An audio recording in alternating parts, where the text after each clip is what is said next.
Powered by the Montana Television Network. This is the 10 o'clock news on Q2, Montana's news leader. Good evening, everyone. Thanks for joining us this Wednesday. I'm Jeanelle Slade. And I'm Russ Riesinger. Tonight, in our investigation into meth in Montana, Billings police revealed drug trafficker secrets. A close look at how criminals smuggle large quantities of methamphetamine from Mexico to Montana. The drug that's impacting the entire state and in Billings has driven up violent crime 75%. Now that's because police say drug dealers are bringing meth and heroin into our state by the carloads. Here's Andrea Lutz with more on our drug superhighway investigation. Switches in hidden compartments are often found by police when they stop a massive drug load traveling on our interstate highways. But as fast as law enforcement can take down these loads, traffickers are already creating new ways to smuggle drugs in. Methamphetamine. It's being distributed in large quantities to Montana, and it's driven here. Mexican cartels use our interstate system as a drug superhighway. An increased level of violence. Lieutenant Brandon Woolley with the Billings Police Department sees it all too well. It's coming straight out of Mexico.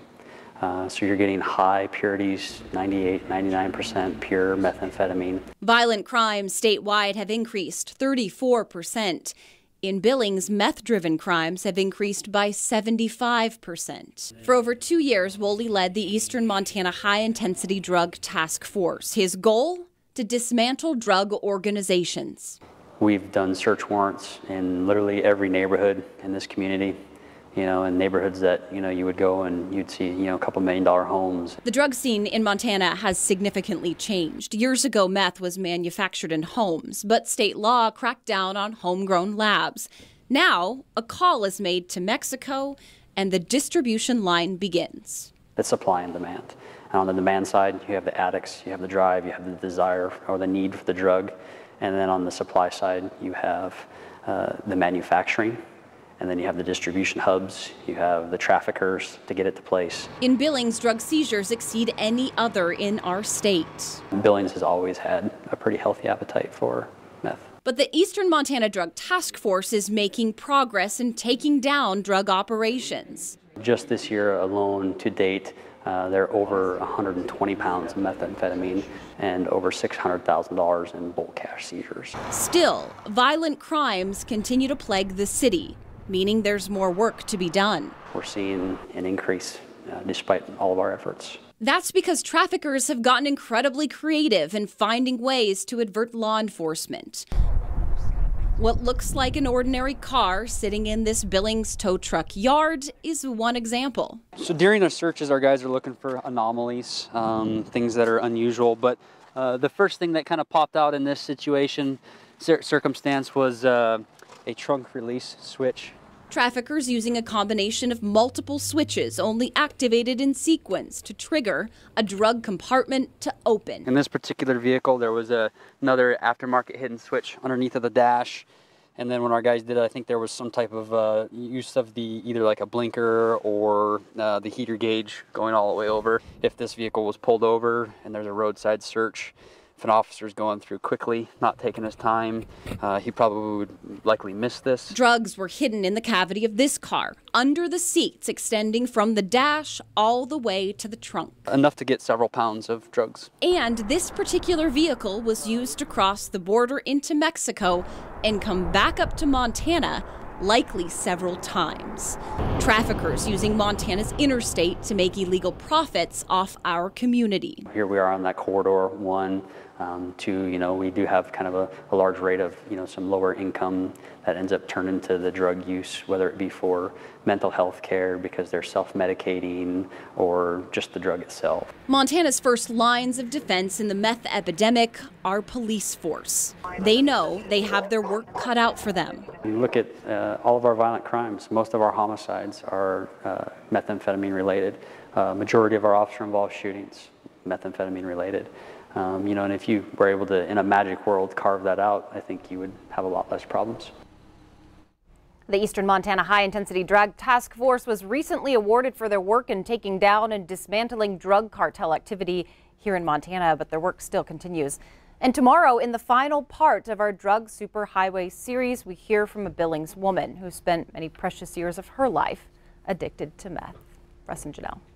All right, thanks, Andrea. In other news tonight, a man is arrested for the brutal rape and attempted murder of a Billings woman decades ago. Zachary O'Neill is charged with rape and attempted homicide for the September 5th, 1998 attack. And it's all thanks to DNA evidence collected from the scene more than 20 years ago. Now take a look. This is Q2 video from the day of the attack as police began their initial investigation. The victim told police at the time she was helping her daughter with her paper route near Broadwater Avenue and 24th Street West when she heard someone running up behind her. The man grabbed her, threatened her with a knife, forced her between two buildings, and raped her. He then became angry and slashed at her throat with a knife, leaving bloody wounds on her neck, hands, and arms. That's when she pretended to be dead and the suspect ran off. Now, police collected evidence, including what seemed to be a used condom from the scene, but their investigation never produced an arrest. Now, it was in March of 2017 when Yellowstone County Sheriff's deputies interviewed O'Neill about an unrelated case that he confessed to this crime. 1 month later, tests confirmed DNA from the used condom found at the scene belonged to O'Neill. O'Neill is set to make his first appearance in court later this week. Montana State Senator is heading to the White House in hopes of saving Colstrip's coal plants. Republican State Senator Dwayne Ankeny of Colstrip will meet with Trump administration energy officials on March 5th. The future of Colstrip has been up in the air since Washington and Oregon said they would limit their use of fossil fuels, much of which is supplied by the plants at Colstrip. Ankeny says not having Colstrip could jeopardize national security because dependable power is needed for military and government installations across the Northwest. And with all these power plants going down, scheduled down over the next 5 years, this leaves no base load to provide power for these, for the Northwest, but in particular, provide for electricity for the national security. So that's what we're going to talk about is using Colstrip as a base load power. So when the wind don't blow and the sun don't shine, you can still flip that switch and get power. Now, Ankeny says he's confident that the Colstrip plant will survive and that others will step up and run the plants even without federal intervention. Electric utility deregulation. Montana tried it 20 years ago, leading to widespread economic damage and bankruptcy for the state's leading utility, Montana Power. But now 22 years later, a Bozeman lawmaker says we should try it again. Democratic Representative Tom Woods says the state has learned from the past and that today's current system makes it hard for sources of alternative power to make it onto the market. In his version of the bill, utilities will have to sell or separate power generating assets or allow Montana consumers to shop for electric power on the open market. Now, those companies still would be in charge of distribution systems, but power would be supplied by the power plants.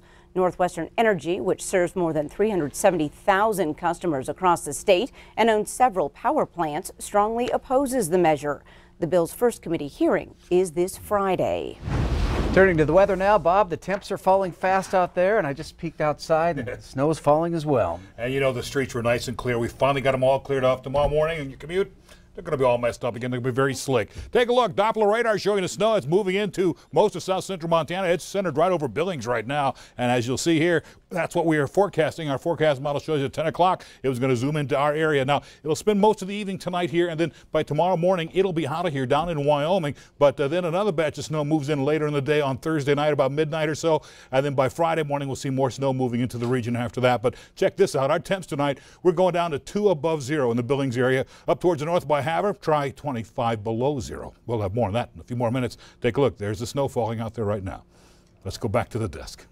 All right, thank you, Bob. Well, tickets for the Billings St. Jude Dream Home giveaway are going fast. And we're thrilled about that because not only will one lucky Q2 viewer win a beautiful $500,000 classic design home in the Ironwood subdivision, we're also helping to bring an end to pediatric cancers and other life-threatening diseases. Now, we traveled to Memphis, and I can tell you even a brief visit to St. Jude is overwhelming. There is so much to tell. So, over the next few weeks, we will show you why your ticket purchase is so important. Tonight, we begin the story with who we met and how their work, their pain, and their passions perpetuate this mission. More than 8,500 sick children walk through these doors every year, many of them with little hope left. For me personally, without hope, there's nothing. That's what this hospital is about, is hope. And Melinda Wood knows that possibly better than anyone who's ever entered St. Jude. Diagnosed with cancer as a teenager not once, but twice. She gave up. The people here at St. Jude did not. So now she's part of the team. I get it. I understand that nothing is promised. Every minute is precious. If I can make a difference in one patient's life by smiling at them, by sharing with them, with listening to them, I've got it all. You can tell he's in pain because he'll just look at you like, help me. This is Luke's mom. He is 18 months old and was born with tumors in his eyes. We lived in Colorado and they would fly us out here. Nobody else would do that. We couldn't afford to. But because no patient or family ever pays for treatment, travel, housing, or food, Luke will see the world. What's your name? Ashton. Ashton? You are beautiful, Ashton. Thank you. And this is 5-year-old Ashton, a living doll, diagnosed with medulloblastoma, brain cancer, just last spring. And because St. Jude has the world's best survival rates for some of the most aggressive forms of childhood cancers, she's here to win the fight. So admitted Monday, surgery Wednesday, diagnosis Friday, discharge Sunday. She woke up asking for Sprite, if that gives you any insight of this child. St. Jude has developed protocols that have helped push the pediatric cancer survival rate from 20% in 1962 to more than 80% today. The next big goal, 90%, with an eventual hope to end childhood cancer. Incredible progress, but it's not 100%, and that's what we all want. Dr. Lindsay Blazin, one of the best and brightest, brought to St. Jude to help find cures and heal kids. But here, she's found much more. St. Jude manages to balance that. We focus a lot on cure, and our researchers live for that. And we also prioritize the kids that are here and caring for them regardless of what their outcome is going to be. I think that we provide excellent care to the kids that are going to live into their 80s, and I think that we provide equally excellent and compassionate care to the kids that aren't going to make it to high school.